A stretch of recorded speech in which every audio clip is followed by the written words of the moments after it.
and said, "You just look like a Smurf on holiday in Hawaii. But don't worry, I've worn worse and I've been called worse. Because I'm a vicar." And often people don't know what to call a vicar. Do we have any suggestions here? What would you call a vicar? Sorry? I can't tell me. What would you call a vicar? And not. There's a lot of big words around here, isn't there? Sometimes people will say, "Can I call you father?" And I'll say, "I don't think so, unless I missed something really important in sex education." And once I went along to a school and I said, "Just call me what you called the last vicar." Most vicars wouldn't know what one of them was. But the teacher looked horrified and said, "We called the last vicar Rachel." Well, I'm dreading the next time I'll go in and I'll begin with, "Good morning, everybody." And I'll repeat, "Good morning, Father Rachel." You know what some kids are like? They'll be asking why Father Rachel's developed a bald patch. Well, when I was a child, my parents took me to a psychologist because they were worried that I was asking lots of questions about God and the afterlife.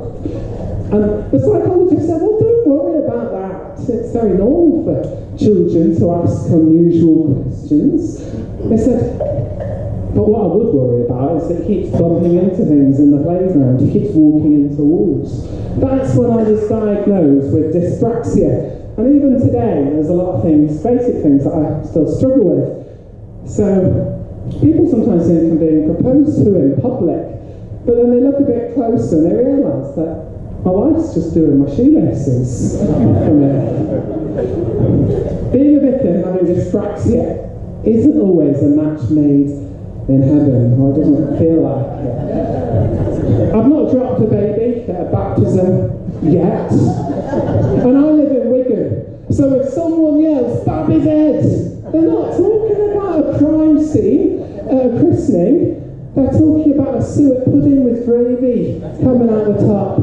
We love a violent pudding name in Wigan. And now the roads are safe because after 7 years of being a terrible driver, I have stopped. The Bible says, "Do not swerve to the left or the right."